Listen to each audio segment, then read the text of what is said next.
Ya, anak sekalian silakan disiapkan. Jangan lupa berdoa dulu ya. Semua siap. Sebelum memulai pelajaran, marilah kita berdoa menurut agama masing-masing. Berdoa mulai.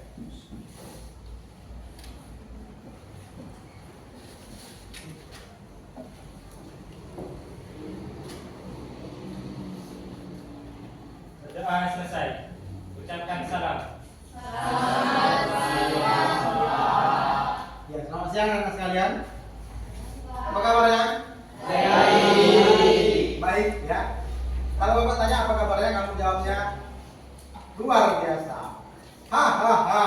Yes. Bisa ya? Bisa. Apa kabarnya? Luar biasa. Yes. Jawab please kelas. Nah, hari ini siapa yang dapat sudah? Ada semua. Hikmah ya. Hikmah dan John. Hikmah dan Ciko ya. Ya. Sakit apa izin? Ciko saja, Hikmah izin. Ya, mudah-mudahan yang sakit cepat sembuh ya.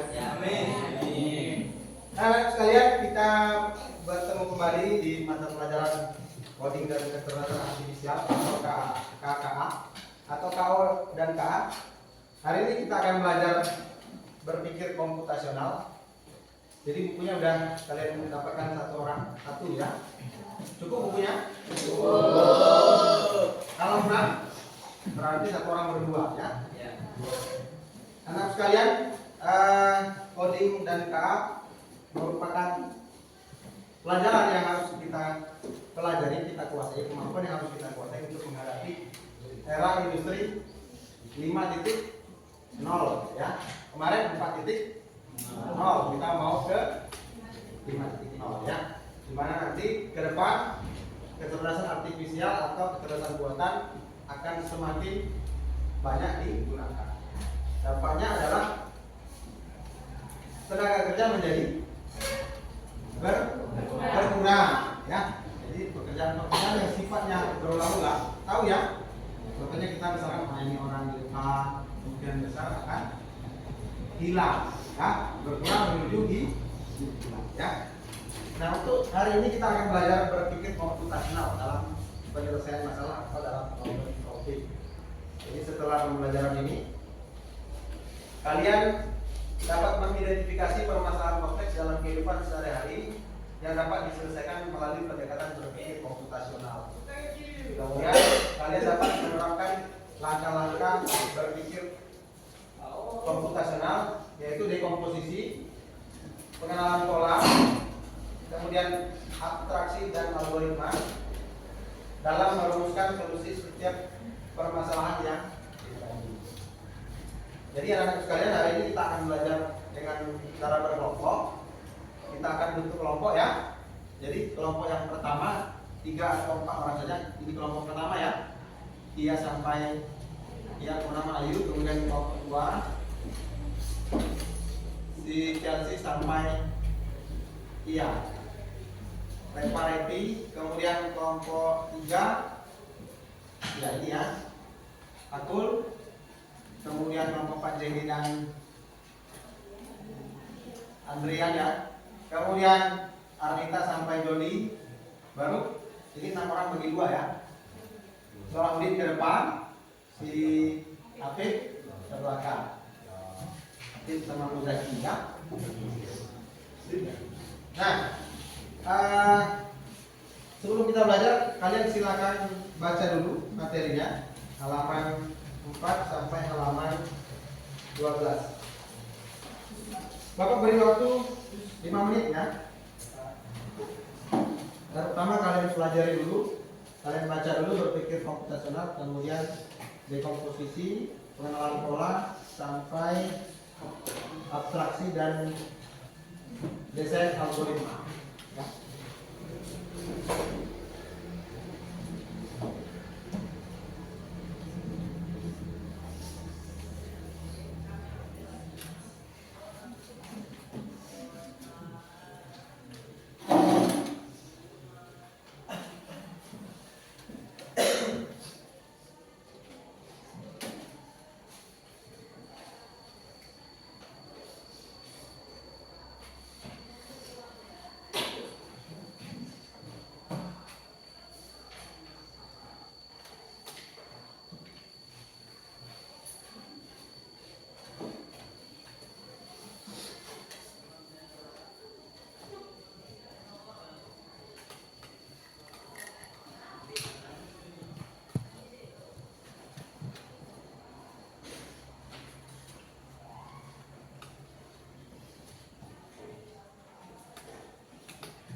posisi apa? Tolong bilangkan Pak D ya, dilanjutkan. Bisa lihat. Diambil.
Oke baiklah kalian bukan ada yang bayangkan coba kalian simak.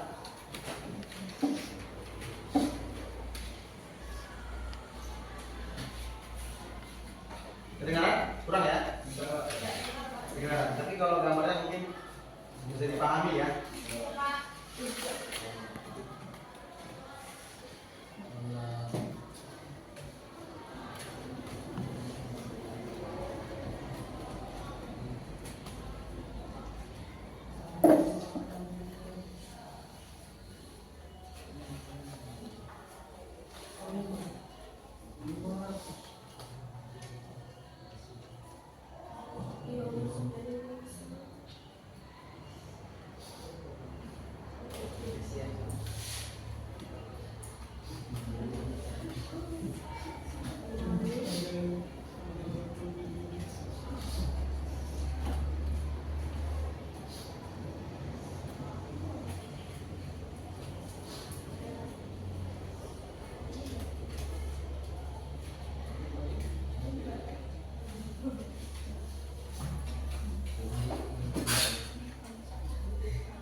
Oke, jadi yang kalian lihat tadi itu pertanyaan tentang apa ya? Sembako.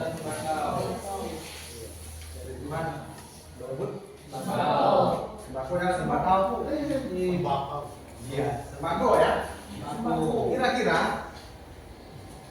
kita pikirkan apa sih solusi dari, atau sebelum ke solusi apa sih persoalan yang muncul dari, apa persoalan sebenarnya dari kegiatan atau tayangan tadi? Coba sih yang apa kok? Kemiskinan. Ya, boleh. Terus apa lagi? Dalam ini saja, kegiatannya saja. budaya tidak Tidak? tidak tahu Tidak? tidak tahan anggota Iya, tidak taat antrian. antrian Kemudian apa lagi? tidak Tidak sabaran. Kemudian kira-kira apa solusinya? Ya, coba di Joli. Ya, bagus ya, membuat antri. Ya. Kemudian ada lagi? Iya, dengan membagi kupon. Ada lagi?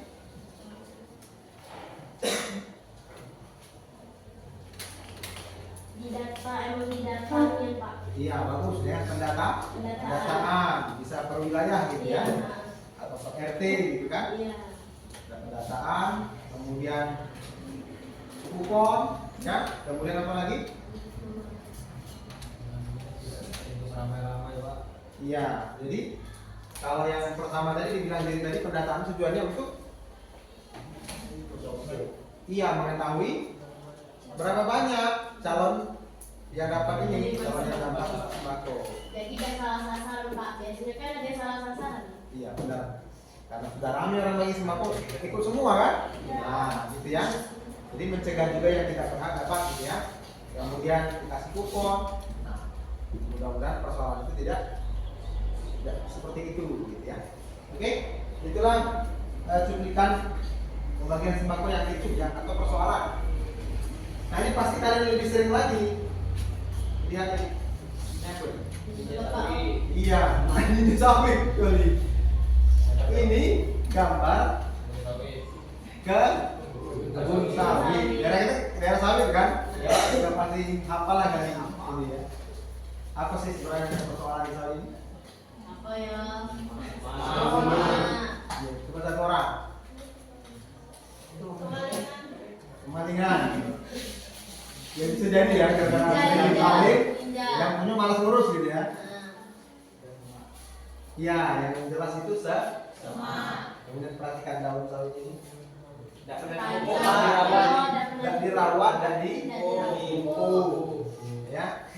Kalau sudah dirawat dan dipupuk, akibatnya susah. Gagal panen. Gagal panen itu bukan berarti buah tidak ada. Kalau setong panennya 3 pikul atau sepikul itu sudah termasuk kan? Tidak seimbang antara perawatan dan hasil. Kalau seektar cuma 5 janja kan gagal namanya. Apa solusinya? Bawa, dipupuk, dijaga, dipelepah. Nah ini harus diatur dulu solusinya ini ya. Itulah maka kita belajar konsep berpikir komputasional. Sudah kalian baca tadi? Sudah. Ya, ada dekomposisi, kemudian pengenalan pola, ya, kemudian abstraksi, kemudian yang terakhir baru mendesain algoritma. Ya, jadi kemampuan berpikir komputasional ada 4 metode. Nah, di mana metode ini cara berpikirnya yang bisa kita pilih untuk menyelesaikan persoalan sehari-hari. Nah, untuk berikutnya Bapak akan bagikan ke kelompok masing-masing ya. Kelompok 1, kelompok 2, kelompok 3, kelompok 4, kelompok 5, 6, kelompok 7 ya. Tugas kalian adalah di dalam kelompok kalian pilih satu persoalan dalam kehidupan sehari-hari. Ya, bisa berbagai macam hal, misalkan pemilihan ketua kelas gitu ya. Kemudian contoh yang lain lagi, antrian apa namanya gas 3 kilo, banyak hal ya. Kemudian kalian terapkan pilar berpikir komputasional tadi, dekomposisi, pattern recognition atau penerapan pola ya, pengenalan pola, kemudian abstraksi, kemudian mendesain algoritma penyelesaian. Oke, silakan duduknya menghadap kelompoknya ya.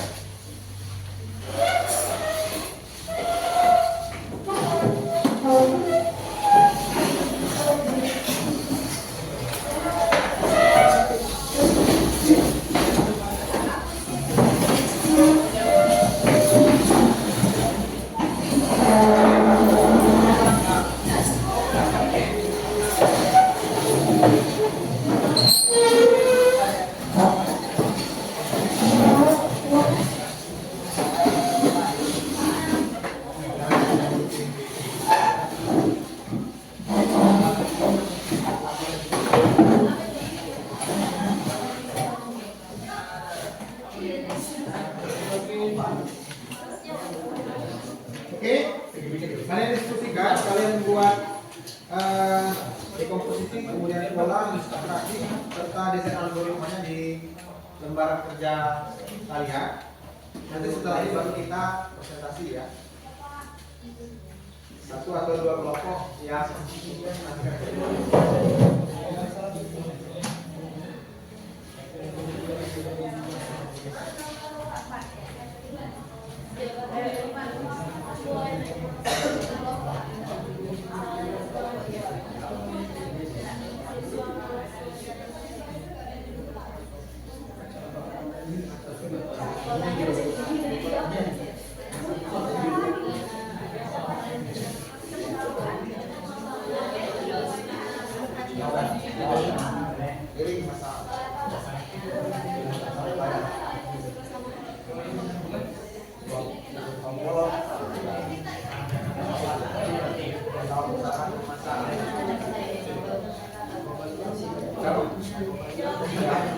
lebih gampang lah. Enak lah di pandang. Baru 9 menit ya, sabar. Bisa ya? Kalau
cuma mengenali beberapa atau beberapa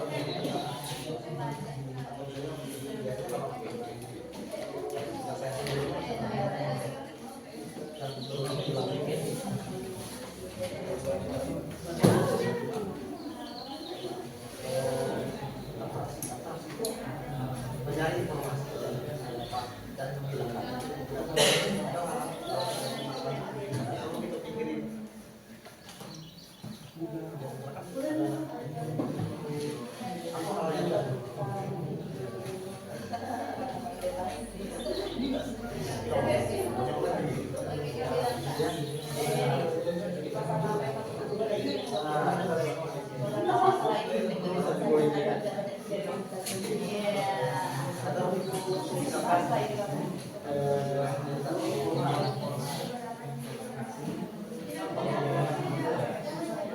ukuran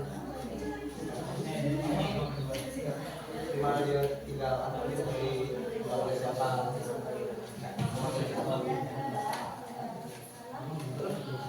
Nah, saya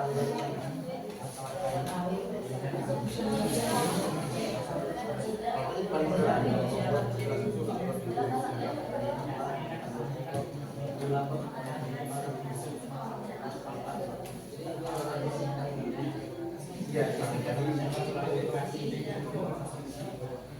sampai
peraturan tata tertib.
kedua, pola. Siswa yang terlambat biasanya tidur larut malam. Itu terjadi pada hari Senin dan setelah libur panjang. Dan transportasi umum pada di jam tertentu. Ketiga, abstraksi. Faktor utama keterlambatan biasanya kebiasaan hidup, contohnya main game di kamar, transportasi dan kekurangan kesehatan. Yang keempat, deadline sekolah. Yang pertama membuat jadwal tidur satu, misalnya jam 10 malam. Yang kedua, menyiapkan perlengkapan sekolah di malam hari. Yang ketiga, membuat alarm berhubungan berlapis, bisa dari jam atau HP. Dan yang terakhir, menyediakan sistem antar buku sekolah lebih efisien.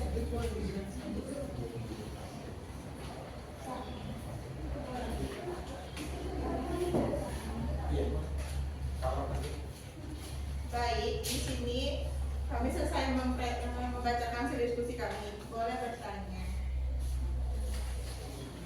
Dari kelompok lain boleh menanyakan ya, silakan ditanyakan. Nah, kemudian ini juga sudah dikirim ke grup ya, hasilnya di grup kelas.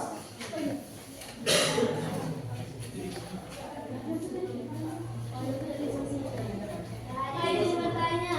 Ya, silakan. Jadi, Saya Denia Tafiaputri dari kelompok 3 yang bertanya, bagaimana solusi dari masalah yang kalian pilih? Terima kasih.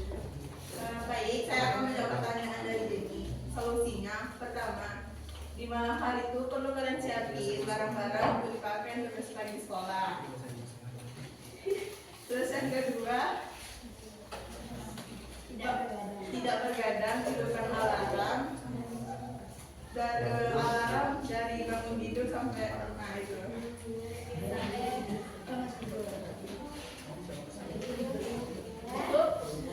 Itu ada hukum-hukuman juga dari sekolah. Jelas ada ya, tergantung gurunya. Kadang kalau guru yang biasanya kayak udah bosan dan jenuh dengan anaknya terlambat, ya udah dibiarin. Iya, terima kasih. Ada lagi yang ingin bertanya?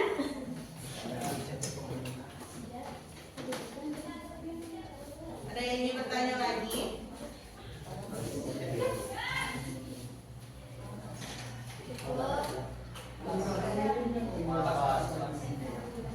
Baiklah, sekian dari presentasi kami akhiri.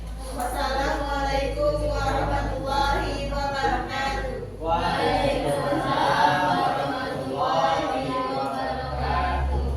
ya beri hapus. Baiklah ya, ini dari kelompok 1 masalah yang ini adalah banyaknya siswa-siswi terlambat datang.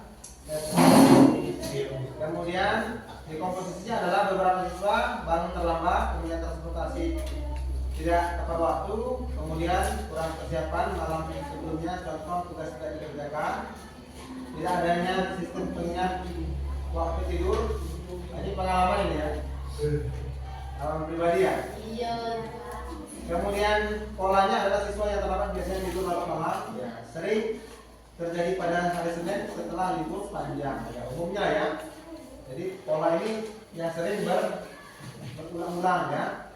Transportasi umum sering padat di jam tertentu. Mungkin di daerah kita ya karena jauh atau hujan gitu ya.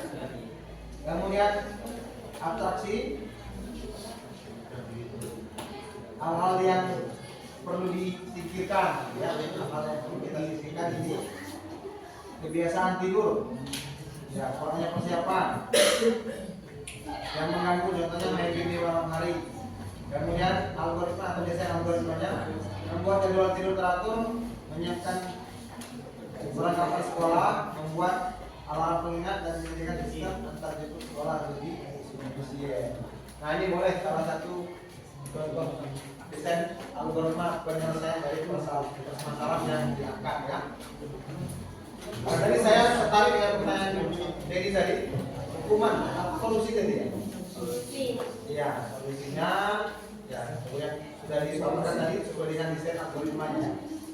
Kemudian adanya penerapan hukuman, ya tadi dia bilang dihukum kalau gurunya sudah sakit apa? Sudah jenuh, dibiarkan saja gitu ya. Berharap keajaiban berubah gitu ya. Ya. Tapi yang gurunya nggak bosan-bosan lah ya. Oke. Kemudian kita lanjut ke kelompok kedua ya. Kelompok berikutnya ini terakhir ya. Kelompok Joli. Ya. Kelompok Joli silakan.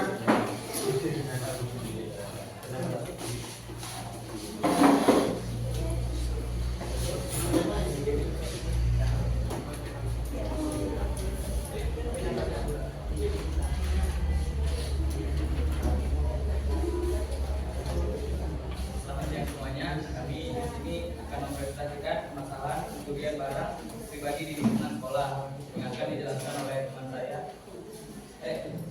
Dimulai dari saya, dari Korea, teman saya. Cilun.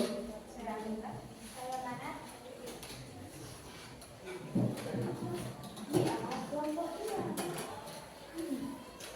Apa masalah yang kamu pilih? Pencurian barang pribadi di lingkungan sekolah. Selanjutnya dilanjut oleh teman saya, Cilun. Mengapa masalah ini penting untuk diselesaikan? Karena pencurian menimbulkan rasa tidak aman, merugikan siswa, dan menciptakan suasana sekolah yang tidak nyaman. Lalu, angka 2, terapkan pilar berpikir kompetisi pecahan masalah. Banyak siswa meninggalkan barang tanpa pengawasan.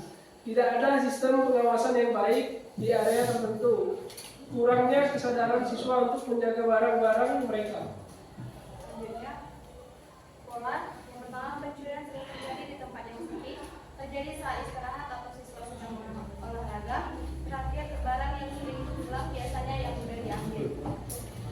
Yang ketiga, abstraksi, fokus pada upaya pencegahan seperti sistem pengawasan dan edukasi, bukan mencari pelaku secara langsung. Yang keempat, pesan algoritma. 1. Mengadakan kampanye kesadaran untuk menjaga barang pribadi. 2. Menyediakan kelas yang bisa dikunci. 3. Membuat jadwal tiket pengawasan siswa dan guru di area umum saat istirahat.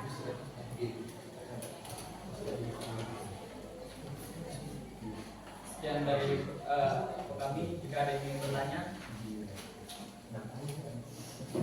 apa ya?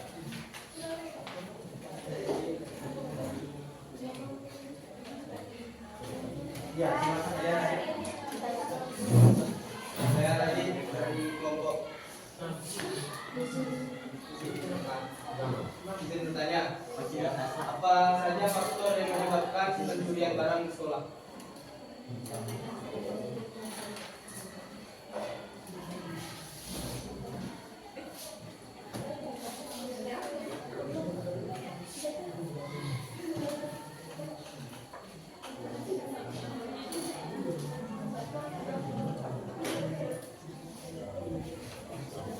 Yang boleh langsung menjawab ya. Itu dengan begini tuh.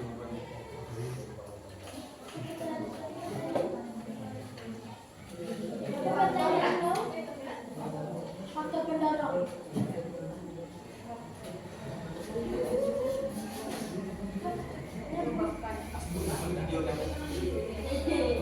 Yang pertama, itu ya orang pertama dia bisa mencuri.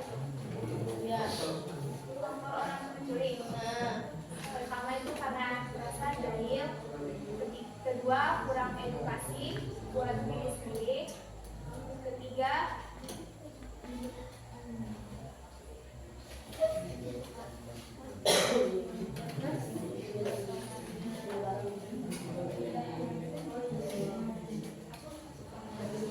rasa. Yang ketiga, pengaruh lingkungan. Lingkungan tinggal pribadi. Pak, izin nambahin boleh ya, Pak? Ya, boleh, silakan. Faktor pencuri itu biasanya pernah baca juga ya di HP, ada penyakit namanya kleptomania. Itu juga ada penyakitnya kayak itu, ngambil barang orang, tapi itu namanya penyakit kan. Ada juga emang faktor kebiasaan dari kecil. Terima kasih. Jadi, Iya. ada lagi yang mau bertanya?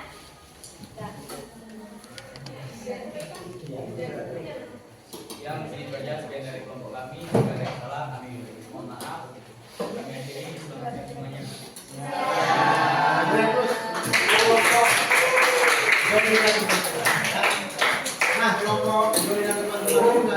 adalah pencurian barang pribadi di lingkungan sekolah. Kenapa ini diangkat karena sangat penting sekali karena menimbulkan keresahan ya. Pencurian menimbulkan keresahan. Jadi komposisinya banyak siswa meninggalkan barang tanpa pengawasan. Kalau tidak adanya sistem pengawasan yang baik di dalam tersebut, banyak kesalahan siswa untuk menjaga barang-barang mereka. Kemudian pola pencurian sering terjadi di tempat yang sepi, ya. Kalau kelas yang tinggalkan, gitu kan. Kemudian terjadi saat istirahat atau siswa saat olahraga, ya, sama. Di sepi ya kan, siswanya olahraga, meninggalkan barang. Barang yang sering hilang biasanya yang mudah diambil, contohnya pena, handphone, uang, yang gampang ya. Duit. Kemudian abstraksi, fokus pada upaya pencegahan seperti pengawasan dan edukasi, bukan mencari pelaku secara langsung. Jadi prioritas utamanya adalah pengawasan dan edukasi. Ya, oke. Karena yang hilang kadang-kadang tidak ditemukan lagi, ya. Fokus utamanya adalah pengawasan dan edukasi. Algoritma desain algoritma mengadakan kampanye kesadaran untuk menjaga barang pribadi. Kedua, menyediakan kelas yang bisa dikunci, pengamanan ya. Membuat jadwal tiket pengawasan siswa dan guru di area umum saat istirahat. Oke, ada 3 desain ya. Atau ada yang mau menambahkan ini? Cukup ya? Yang mungkin pasang CCTV kan ya? Jadi demikianlah pemaparan atau presentasi dari teman-teman.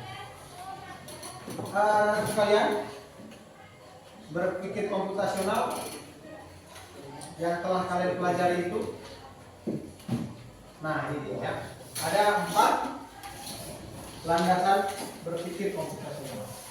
Coba saya bisa sebutkan. Ya, itu kriteria. Yang pertama adalah dekomposisi, yaitu mengklasifikasikan masalah menjadi bagian yang lebih kecil. Selanjutnya adalah pengenalan pola. Itu adalah generalisasi serta mentransfer proses penyelesaian persoalan ke persoalan yang lain yang jenis.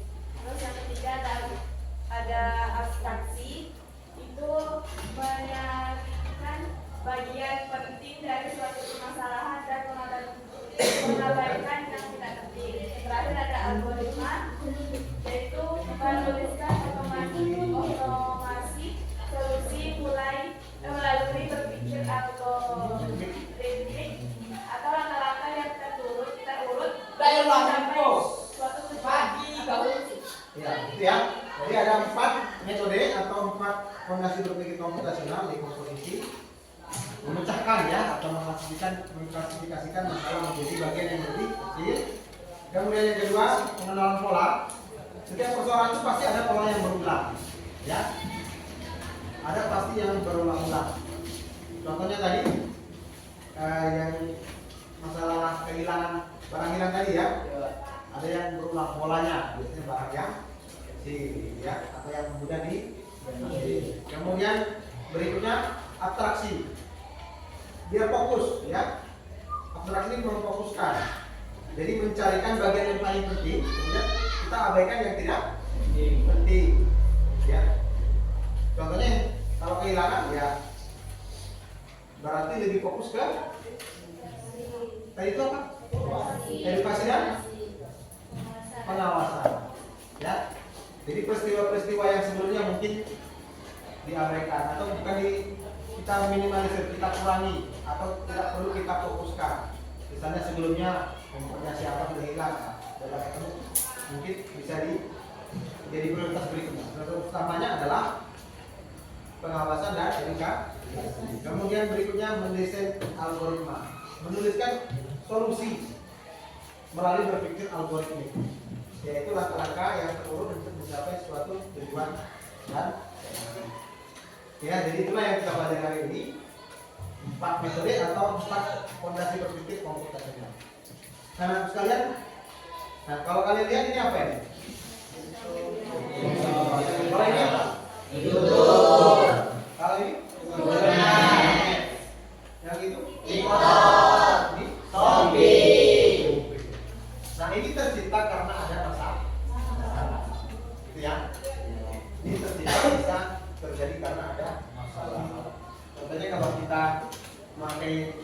komen itu karena orang sering.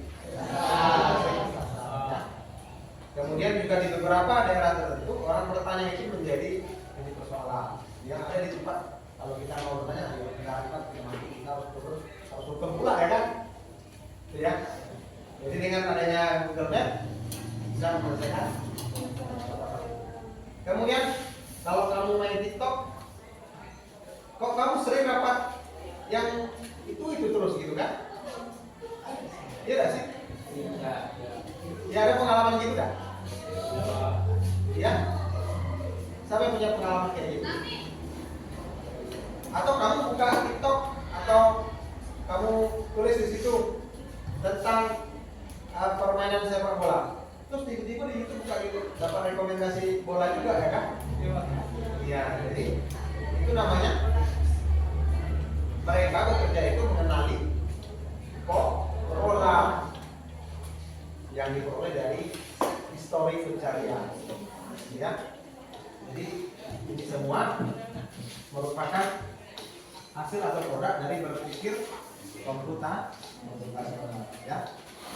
Nah, jadi anak sekalian, itulah pelajaran kita hari ini. Untuk berikutnya, Bapak berikan kalian tugas, ya. Ini untuk dijawab individu, ya. Ini jumlahnya 15 lembar.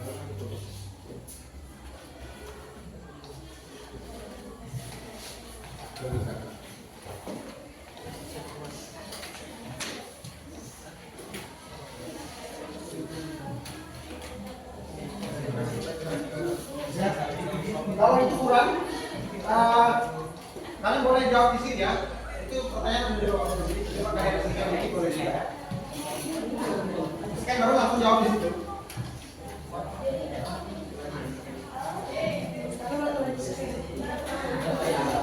Scan ya, scan dari Google Lens saja.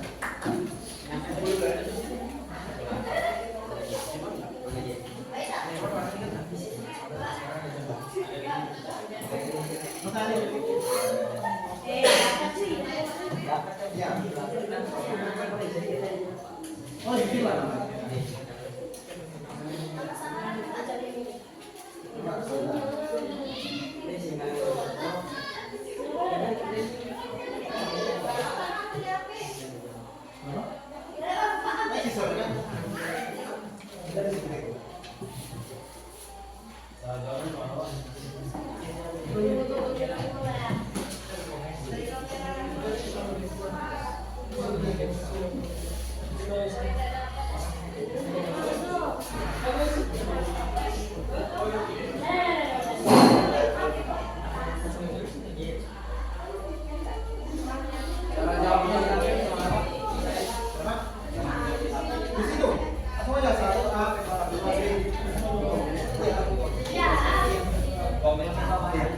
Ya kalau menjawab di sini di komen ya. Jangan satu bagi ya. Tulis nama boleh.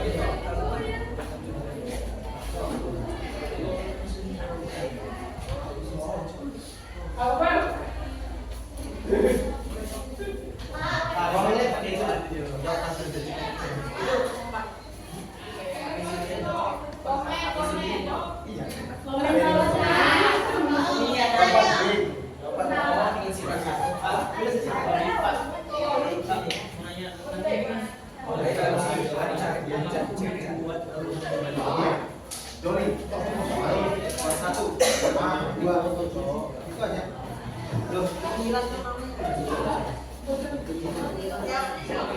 Iya, jawabnya di komen ya.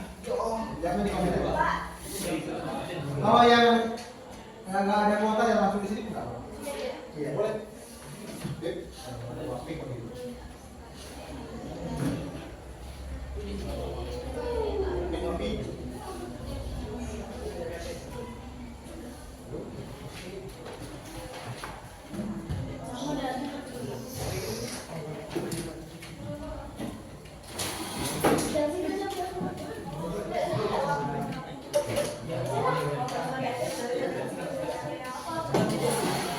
Itu ada posisi yang tidak.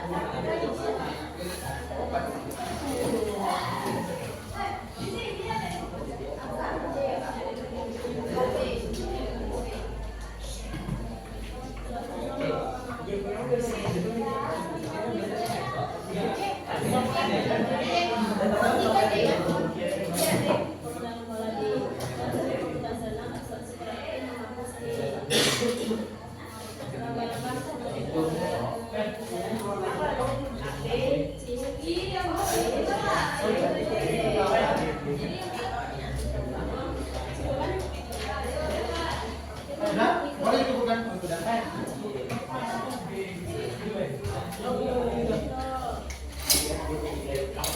Yang paling atas yang berapa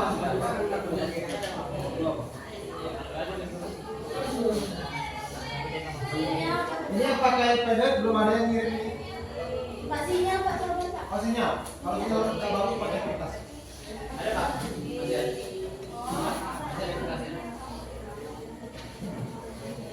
Habis punya ya?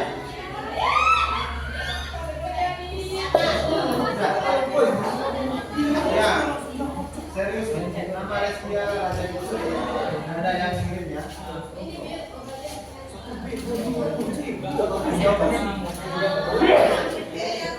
Tali. Kalau yang sudah menyelesaikan dari kertas dikumpulkan. Iya, kali ini. Yang ininya belum aja. Menilainya duluan.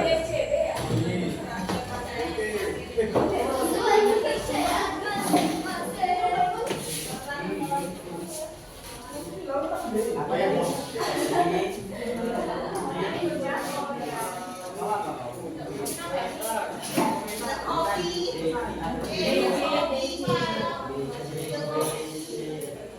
Thank you.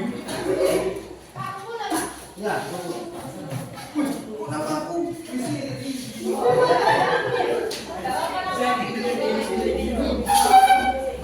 Ayo bawa lah.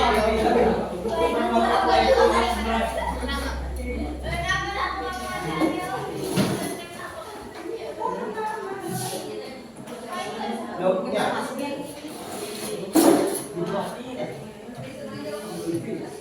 Tapi yang paling duluan ini dulu ya. Penilaian dulu saja. Juga kelompoknya nanti saja.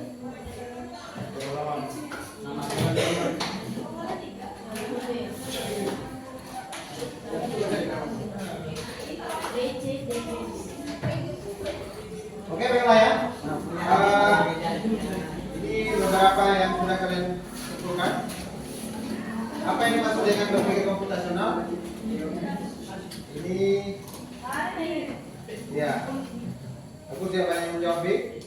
Proses berpikir untuk menyelesaikan masalah dengan cara yang dapat diotomatisasi oleh komputer. Bagus ya. Kemudian berikut ini adalah salah satu contoh kegiatan di computation dalam berpikir komputasional, yaitu memecahkan masalah kompleks menjadi bagian yang lebih kecil dan mudah ditangani. Oke. Seorang siswa mengamati bahwa setiap hari Senin dan Kamis kantin sekolah selalu penuh saat istirahat. Ini adalah contoh penerapan konsep pengenalan pola, ya. Pengenalan pola itu yang selalu berulang. Nah, kemudian dalam berpikir komputasional atau abstraction berarti menyusun langkah-langkah penyelesaian masalah secara terperinci dan logis, bukan ya?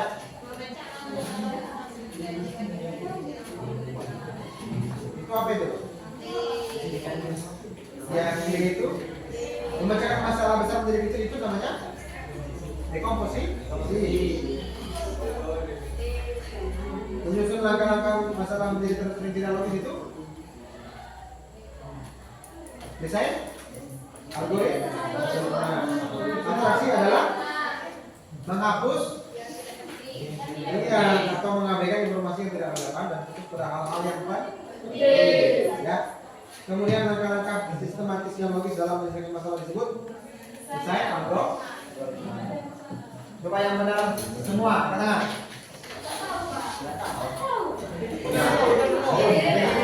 Tuh semua. Yang salah satu yang benar diri. Yang salah satu. Benar semua? Benar. Ya, hapuslah dulu. Nah, teman-teman sekalian, pelajaran kita sampai di sini. Kita sudah mempelajari berpikir komputasional dengan 4 metode ya. Coba siapa yang bisa menyimpulkan yang kita pelajari hari ini? Katanya. Ayo siapa? Ayo bantu saya menyimpulkannya.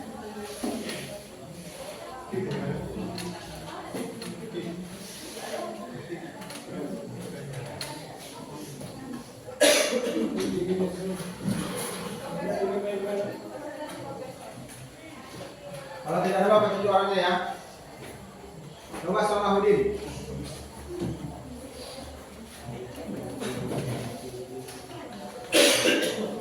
Setelah kita belajar tentang berpikir komputasional ini, kita jadi lebih tahu gimana sih cara menyelesaikan suatu masalah.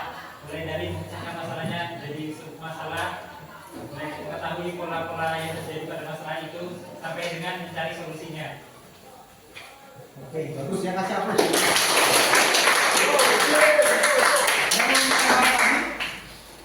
Iya, silakan Jenny.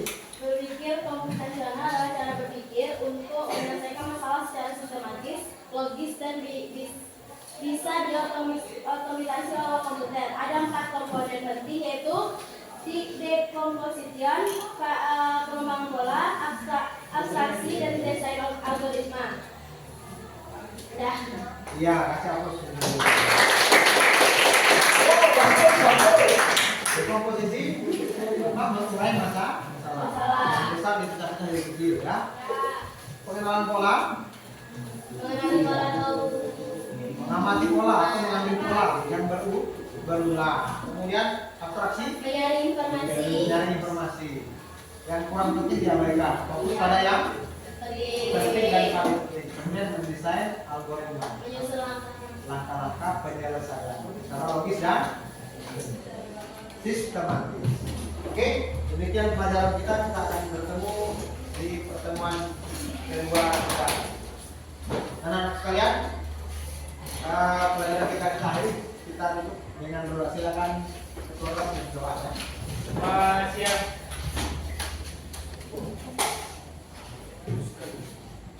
Sebelum mengakhiri pelajaran, marilah kita berdoa menurut agama dan kepercayaan masing-masing. Berdoa mulai.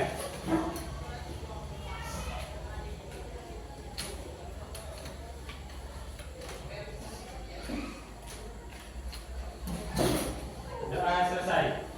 Ucapkan salam.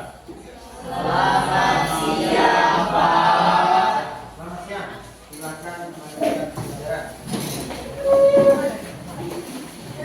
Jadi,